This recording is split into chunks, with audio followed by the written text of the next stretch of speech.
students, today I am giving you the summary of this chapter, that are the acid, base and salt.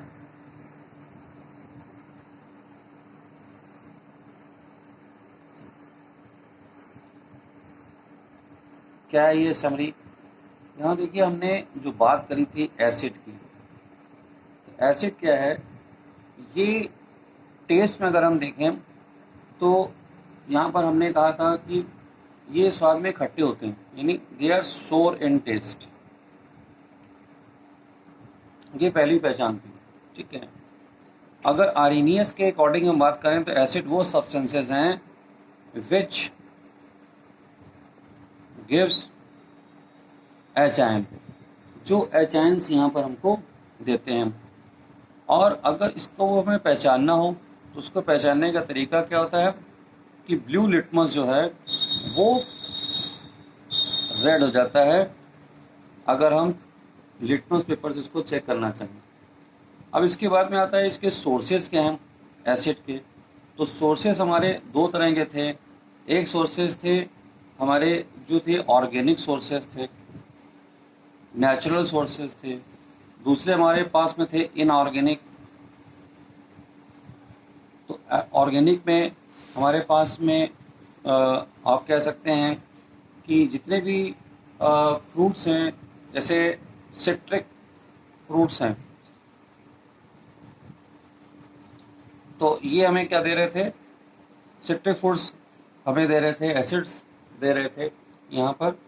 और inorganic में हमारे पास में है HCl, HNO3, H2SO4 जैसे ये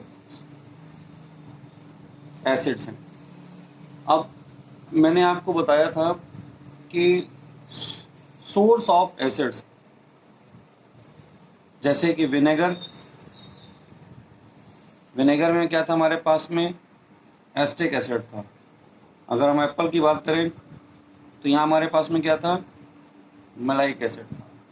तो इस तरह से हम एसिड के बारे में बात कर सकते थे। क्लासिफिकेशन हम इसका अगर करना चाहें तो क्लासिफिकेशन हम इसका कर सकते हैं सोर्सेज बेसिस पे, ऑर्गेनिक इनऑर्गेनिक हो गया।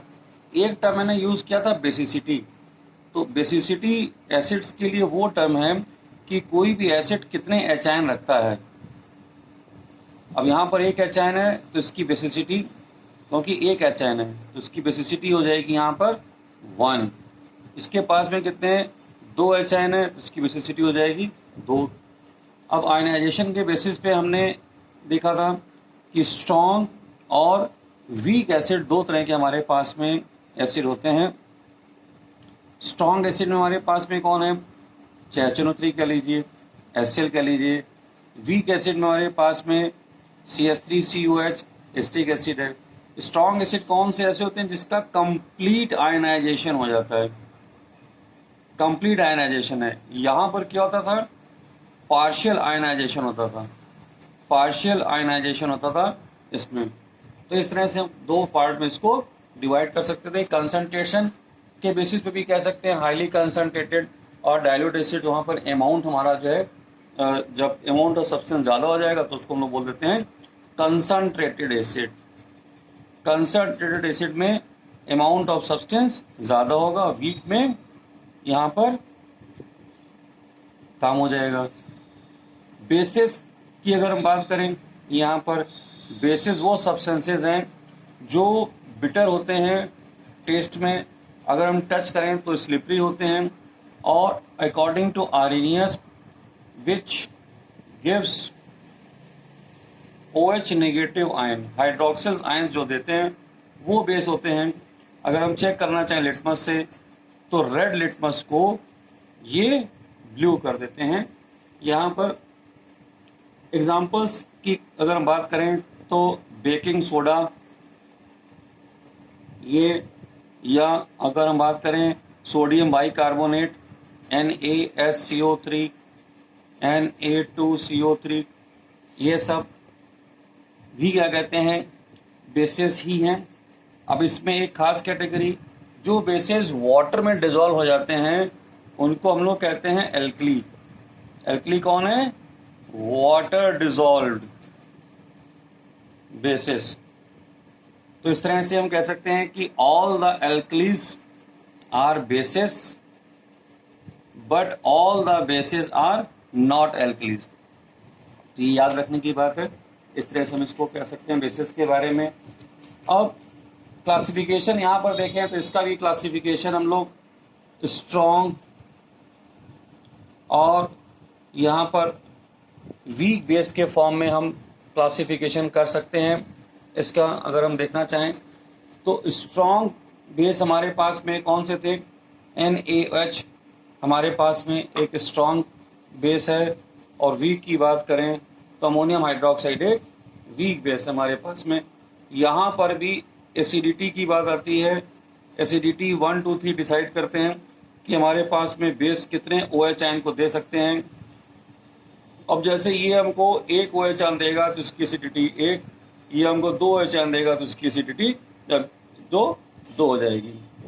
तो कंसंट्रेशन के बेसिस भी इसको हम लोग जो है डाइल्यूट और यहाँ पर वीक बेस कह सकते हैं। तो जब हम लोग एसिडिटी की बात करते हैं तो इसको आप मोनो एसिडिक बेस कह सकते हैं, और इसको डाई बेसिक ये नाम याद रखिएगा। कभी कभी इस तरह से भी हम लोग बात कर लेते हैं, ये मोनो एसिडिक हैं और ये डाई एसिडिक हैं, ये ऐसे बेस हैं। इसके बाद में मैंने आपसे डिस्कस किया था इंडिकेटर्स। इंडिकेटर्स कौन से? इंडिकेटर्स वो सब्सटेंसेस हैं जो अगर किसी भी सोल्यूशन के साथ में ऐड करते हैं तो वो उसका नेचर हमें बता देते हैं कि सोल्यूशन का नेचर क्या है, कि वो एसिडिक है या बेसिक इन नेचर है।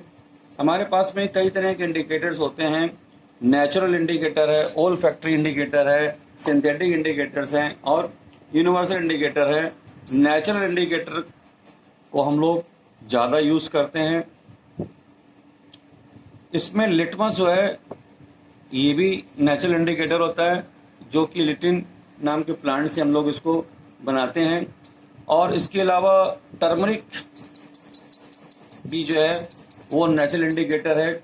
यहाँ पर फिर आता है सिंथेटिक इंडिकेटर्स। सिंथेटिक इंडिकेटर है जिसको हमने लैब में बनाते हैं, ये केमिकल्स हैं जो कि लैब में हम प्रिपेयर कर रहे हैं।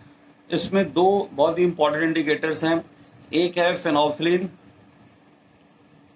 फेनोल्फ्थलीन है हमारे पास में, और दूसरा है हमारे पास में मिथाइल ऑरेंज। दूसरा कौन है? Methyl orange. तो ये अलग अलग तरह से। और एक और हमारे पास में इंडिकेटर है जिसको हम लोग बोलते हैं यूनिवर्सल इंडिकेटर, अभी उसके बारे में हम बात करते हैं आपसे। तो यहाँ पर जो इंडिकेटर्स, इसमें और ऑल 50 इंडिकेटर्स भी हैं, तो उसको देख लीजिएगा, हम आपसे डिस्कस कर चुके हैं, जो उसकी स्मेल के बेसिस पे वर्कआउट करते हैं ये इंडिकेटर्स। अब यहाँ पर इंडिकेटर्स के कलर्स हैं कि जैसे फेनोल्फ्थलीन जो है, ये याद कर लीजिएगा बहुत अच्छे से। ये अगर हम बात करें एसिड और बेस की बात करें तो फेनोल्फ्थलीन बेस के साथ ही कलर देता है पिंक कलर का, इसके साथ में कोई कलर नहीं देता है। अगर मैं बात करूं मिथाइल ऑरेंज की, ये एसिड के साथ में हमको रेड कलर देगा और यहाँ पे येलो कलर देता है। जो ब्लू लिटमस है मैंने आपको बताया था, वो एसिड को रेड कर देता है, और जो रेड लिटमस है वो यहाँ कोई रिएक्शन नहीं देता है और इसको ब्लू कलर हमको मिल जाता है। तो ये बात हो गई हमारी एसिड्स की। अब यहाँ पर हम बात करेंगे कि केमिकल प्रॉपर्टीज़ की। अगर हम बात करें यहाँ पर क्या है केमिकल प्रॉपर्टीज़, तो केमिकल प्रॉपर्टीज़ एसिड्स की अगर हम देखना चाहते हैं तो एसिड्स की केमिकल प्रॉपर्टीज़ में मेटल्स के साथ में रिएक्शन करके ये जिंक क्लोराइड और हाइड्रोजन गैस दे देते हैं। और अगर हम लोग कार्बोनेट्स के साथ में इसकी रिएक्शंस कराते हैं तो कार्बोनेट्स के साथ में भी ये रिएक्शन करके सॉल्ट और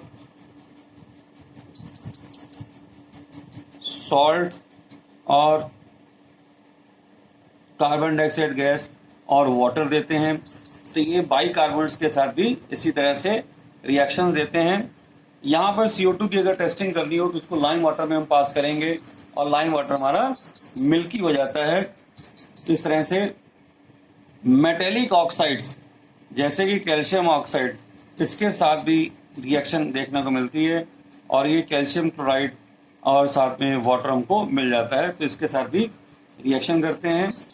अब इसके बाद में हम बात करें, और ये जो एसिड्स हैं कोरोसिव नेचर होते हैं, किसी भी मेटल सरफेस पे अगर या मेटल ऑक्साइड सरफेस पे डालते हैं तो उसको ये कोरोजन कर देते हैं, यानी उसको सरफेस डिटोरेशन हो जाता है, ख़राब हो जाता है।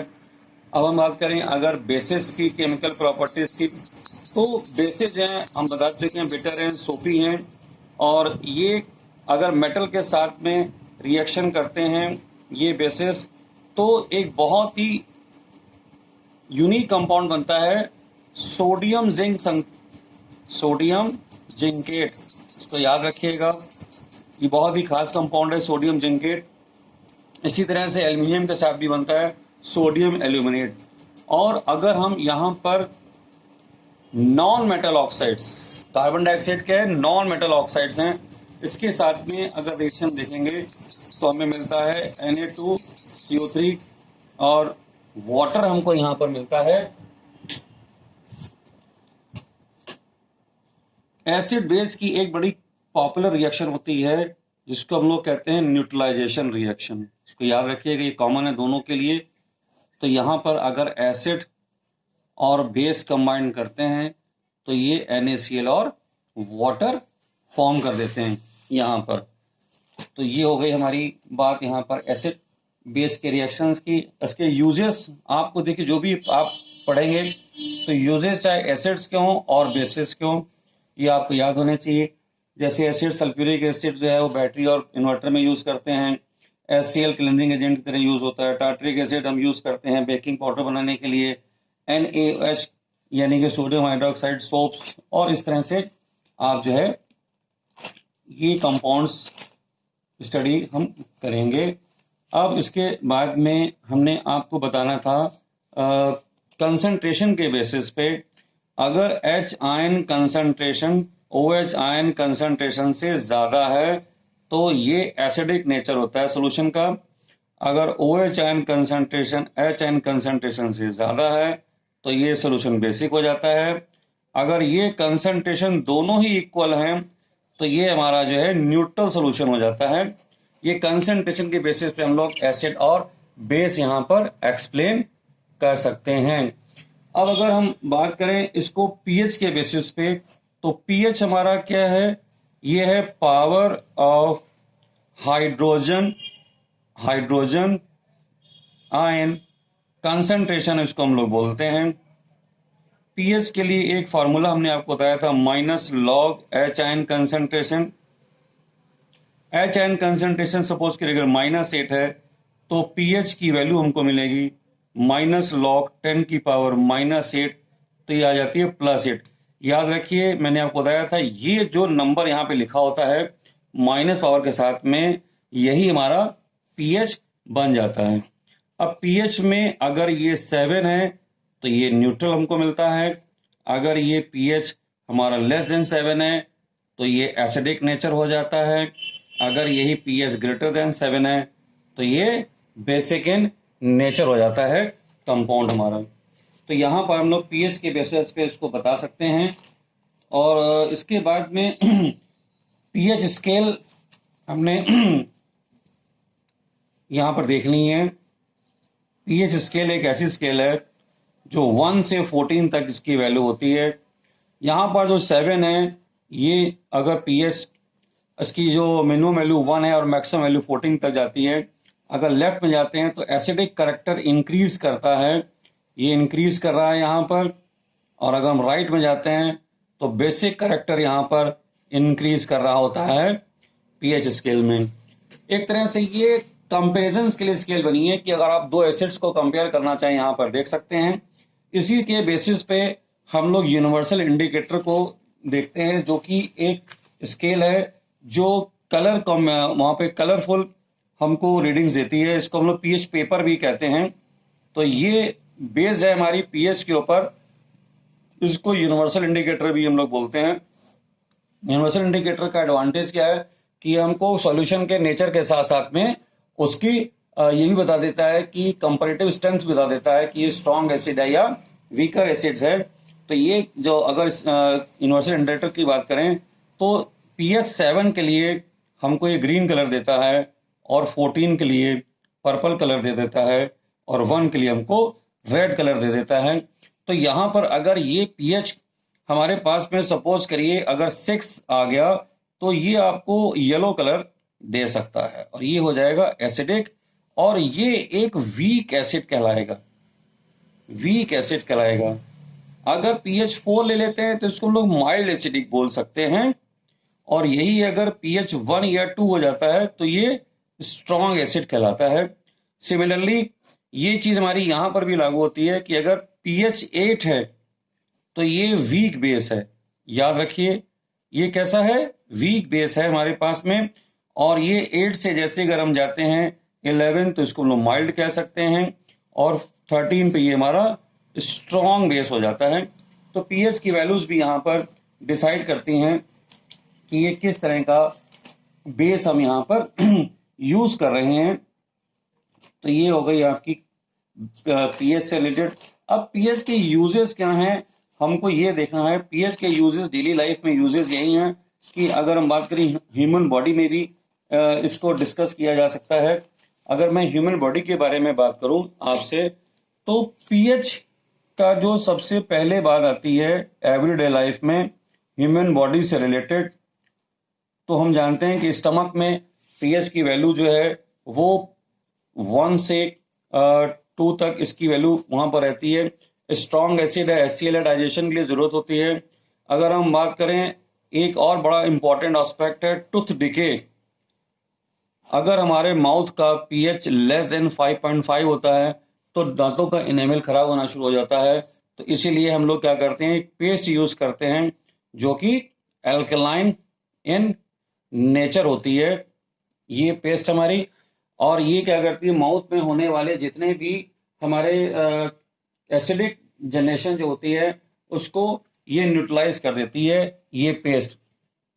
अब अगर हम बात करें यहाँ पर टूथ डे के बाद में कि सॉइल भी क्या कहते हैं हमारी जो है वो टेस्टिंग की जा सकती है पीएच के बेसिस पे। और एक बहुत इंपॉर्टेंट एस्पेक्ट है रेन वाटर का। रेन वाटर जो होता है वो एसिडिक इन नेचर होता है। ये रेन वाटर एसिडिक इसलिए हो जाता है कि एटमॉस्फेयर में present sulphur dioxide, carbon dioxide जो पोल्यूटेंट गैसेज हैं, एक तरह से ये पोल्यूशन है हमारा एटमॉस्फेयर का। जब रेन होती है तो वाटर के साथ में डिजोल्व होकर ये अर्थ पर आ जाती है और वो रेन हमको एसिडिक इन नेचर मिलती है। उसके कुछ रिपरकशंस भी हैं, उससे एक्वेटिक लाइफ डिस्टर्ब हो जाती है और हमारे भी बॉडी पे बॉयल्स वगैरह कुछ हो सकते हैं। डायजेस्टिव सिस्टम हम आपसे बात कर चुके हैं कि डायजेस्टिव सिस्टम में भी ये अगर ज़्यादा स्पाइसी खाना हम खा लेते हैं तो वो एसिडिटी जनरेट हो जाती है और उसको दूर करने के लिए हम लोग एंटासिड्स यूज़ करते हैं। एंटासिड्स में मिल्क ऑफ मैग्नीशिया या मैग्नीशियम हाइड्रोक्साइड को यूज़ किया जाता है या हम लोग सोडियम बाइकार्बोनेट को भी यूज़ कर सकते हैं। तो ये हो गई पीएच की बात। अब पीएच के बाद में हमें बात करनी है कुछ और ख़ास बातों की कि जैसे अगर हम HCl को देखें, HCl गैस कभी भी एसिड टेस्ट नहीं देती है जब तक हम HCl गैस को वेट लिटमस के साथ नहीं यूज़ करेंगे तो ये हमें लिटमस टेस्ट नहीं देगी। HCl गैस जो ड्राई है ये लिटमस टेस्ट नहीं देती है। अगर इसी गैस को वेट लिटमस पे हम अगर पास करेंगे तो ये एसिड का टेस्ट दे देगी और ब्लू लिटमस को रेड कर देगी। इसी तरह से डाइल्यूशन की बात करें तो डाइल्यूशन हमेशा हमें जो है अगर एसिड का डाइल्यूशन करना है, डाइल्यूशन ऑफ एसिड की अगर मैं बात करूं तो हमें हमेशा वाटर में एसिड को ऐड करना चाहिए क्योंकि एक एक्सोथर्मिक रिएक्शन है और ये बहुत ज़्यादा हीट जनरेट करती है। तो अगर इसका उल्टा करेंगे यानी अगर एसिड में वाटर डालेंगे तो स्प्लैश हो सकता है और एक्सीडेंट कैन बी अकर। तो ये कुछ खास क्वेश्चंस थे जो इससे रिलेटेड थे। अब हम इसके बारे में बात करना चाहेंगे सॉल्ट के बारे में। तो सॉल्ट हमारे क्या होते हैं, आयनिक कंपाउंड होते हैं और इसको भी कई तरह से क्लासीफाई किया जा सकता है। फार्मूले के बेसिस पे हम इसको क्लासीफाई कर सकते हैं। तो इसमें हमारे पास में एसिडिक सॉल्ट और बेसिक सॉल्ट भी हैं, न्यूट्रल सॉल्ट भी हैं। एसिडिक सॉल्ट हमारे पास में वो सॉल्ट हैं जो एच आयंस देते हैं, जैसे कि NaSCO3, और बेसिक सॉल्ट हमारे पास में वो है जैसे कि CaOHCl। ये एसिडिक और बेसिक सॉल्ट हैं जो एच आयन और OH आयन के बेसिस पे। इसी तरह से डबल सॉल्ट, मिक्स सॉल्ट और कॉम्प्लेक्स सॉल्ट भी हमारे पास में है। अब अगर हम बात करें कि इसको फैमिली के हिसाब से, तो सल्फेट फैमिली, क्लोराइड फैमिली और नाइट्रेट फैमिली, कार्बोनेट फैमिली के बेसिस पे सॉल्ट का क्लासिफिकेशन किया जा सकता है। अब सॉल्ट का नेचर कैसा, तो ये बहुत इंपॉर्टेंट बात है। नेचर ऑफ सॉल्ट ये डिपेंड करता है कि हमने सॉल्ट कैसे मिक्स किए हैं। अगर स्ट्रॉन्ग एसिड के साथ में हमने स्ट्रॉन्ग बेस को मिक्स किया तो पीएच हमको 7 मिलेगा और ये एक न्यूट्रल सॉल्ट होगा। अगर इसी तरह से एसिड अगर हमारा वीक हो गया और बेस हमारा अगर स्ट्रॉन्ग हो गया तो ये पीएच यहाँ पे ग्रेटर देन 7 और ये बेसिक इन नेचर हो जाएगा। यहाँ पर एक एग्जांपल हम ले सकते हैं, जैसे कि हम बात करें कॉपर सल्फेट की। कॉपर सल्फेट जो है ये हमको पीएच देता है ग्रेटर देन 7। हम यूनिवर्सल इंडिकेटर को यूज करके इसको देख सकते हैं, और ये इसलिए है कि यहाँ पर जो है ये पीएच लेस देन 7 होगा। यहाँ पर पीएच लेस देन 7 होगा क्योंकि इसका जो सल्फेट पार्ट है वो हमको मिलता है H2SO4 से, और ये मिलता है हमको यहाँ पर कॉपर हाइड्रोक्साइड से। तो ये वीक बेस है और ये स्ट्रॉन्ग एसिड है, तो इसका नेचर एसिडिक नेचर हो जाता है। सॉल्ट बनाने के लिए हम लोग यहाँ पर मेटल के साथ में, बाइकार्बोनेट्स के साथ में और इन सब के साथ में सॉल्ट्स को बना सकते हैं। और कुछ इंपॉर्टेंट सॉल्ट जो हमारे सिलेबस में हैं उसमें NaCl है, बहुत इंपॉर्टेंट। ये रॉ मटेरियल की तरह यूज होता है ये सॉल्ट। इसके बाद में हमको चाहिए होता है NaOH। NaOH सॉल्ट को हम लोग बनाते हैं क्लोर एल्कली प्रोसेस से। इसको बनाते हैं क्लोर एल्कली प्रोसेस से। यहाँ पर क्या होता है, हम लोग केवल इलेक्ट्रोलिसिस करते हैं, electrolysis of brine solution.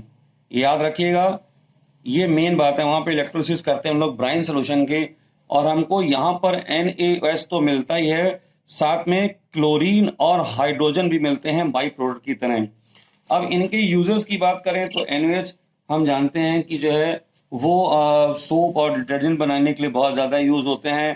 Chlorine जैसे ये HCl बनाने के लिए यूज हो जाता है, H2 भी इसके लिए, और इसको हम लोग हाइड्रोजन को फ्यूल की तरह भी यूज करते हैं। इसके बाद में ब्लीचिंग पाउडर हमारे पास में एक सॉल्ट है जिसका फार्मूला